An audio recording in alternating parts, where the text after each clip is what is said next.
Welcome to our economic podcast, where we explore how economics affects our daily lives. I'm your host, Jiaming Du, and today we have a panel of experts joining us: Coughlin Francis, Weilun Zhang, and Grady Luke. They will share 3 important economics concepts and provide their insights. Thank you all for being here. I'm going to start the topic here. You may have heard of a little-known program known as Photoshop. Several years ago, I had purchased the program on the MacBook, and it was one of my favorite programs. Incredibly useful for art courses and just generally drawing. Of course, I was trying to run Photoshop on the MacBook Air, which wasn't exactly the fastest computer out there. But anyways, a few years later, after the year 2015, my MacBook broke, and wow, I wanted to try to get Photoshop on a Windows computer instead.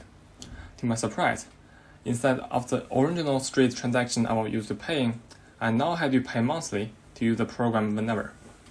Not to mention paying access to a whole bunch of programs I didn't want to buy to begin with. Man, I'm not aware that there's a way to buy Photoshop for around $100 or so permanently. But that's not the point. In my head, I was confused. Why would the company switch from a straight expensive purchases to a subscription-based service? While it was admittedly cheaper initially in several months, the overall cumulative cost would be more expensive than the original price it was sold at online, which demotivated me personally from buying the product yet again. I ended up trying to find an alternate art program for me to use. It always confuses me as why they changed the way they sold things, but I soon forgotten about the whole matter. Now though, we can try to look at this from an economics point of view.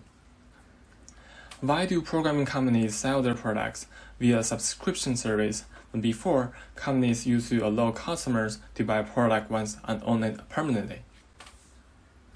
The first thing we'll look into is the concept of price discrimination. This helps explain why many programming companies have shifted to subscription services. In online shops, customers can purchase different levels of subscription plans based on their own personal needs. With some programming companies, such as Adobe, the price can change depending on if they're using the products for individual, business, or educational uses.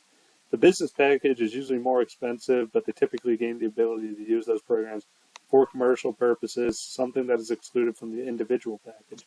Educational, such as schools and universities, offer discounts for teachers and students alike, and offer bulk discount deals for subscribing for the programs on a campus-wide basis.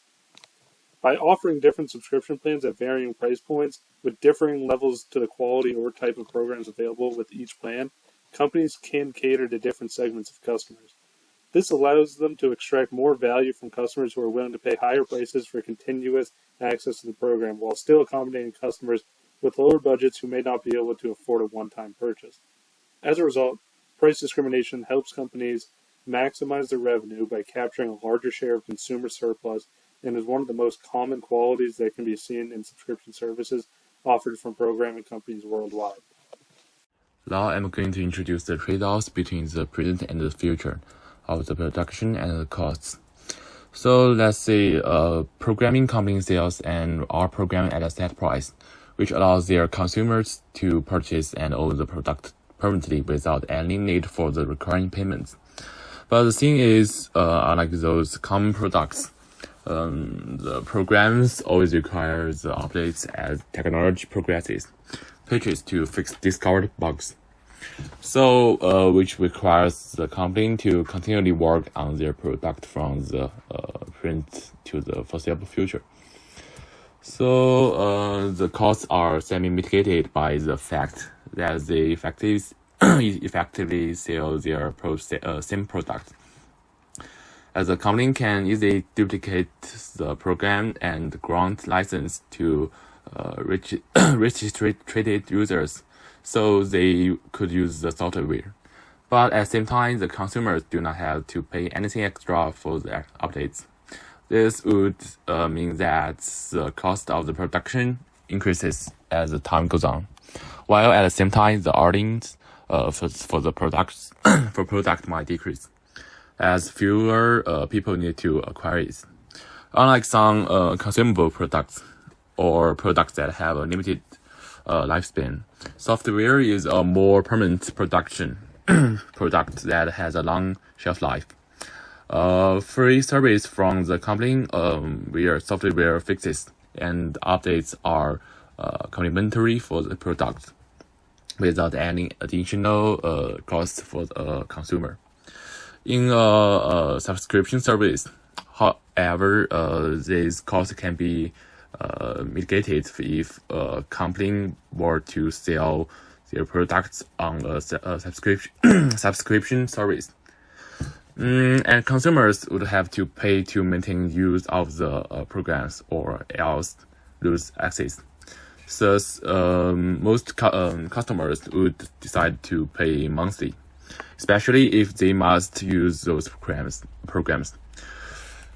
For instance, as a digital artist or photographers, as a result, the payment via subscription provides a more steady, permanent profit stream for the company, allows them to meet and more than make up for the cost of the production through the updates and software maintenance.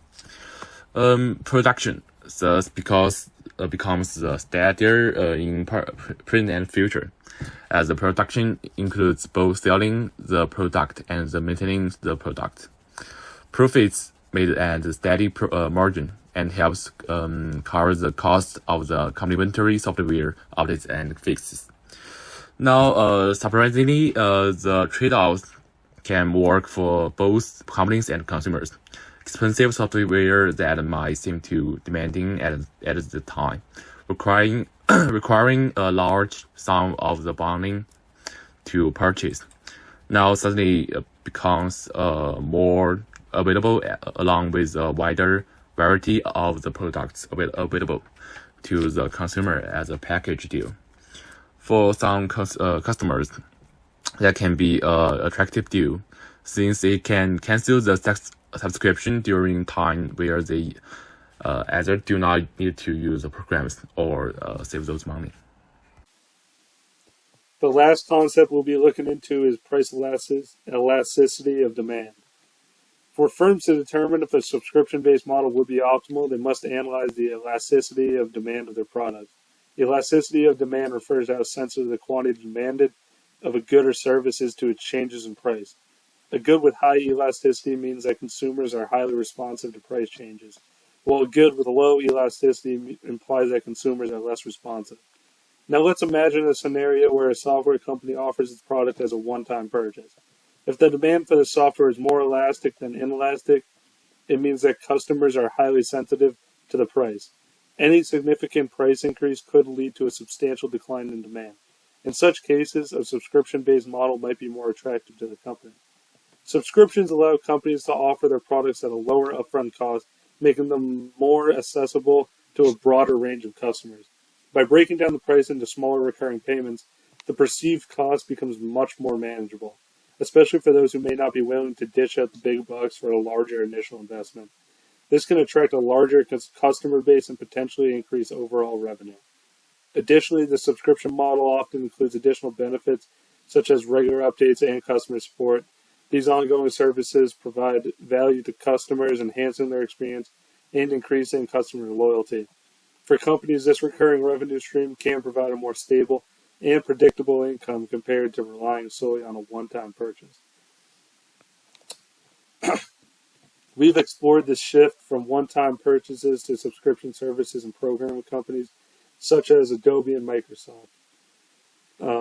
To wrap things up, price discrimination enables companies to maximize profits by tailoring prices to the different customer segments based on their willingness to pay.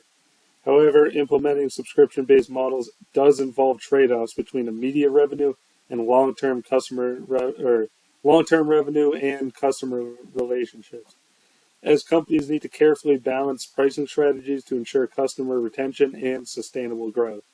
By examining the price elasticity of demand, companies can determine if a subscription-based model is a viable option, allowing them to reach a wider customer base, ensure stable revenue, and foster stronger customer relations.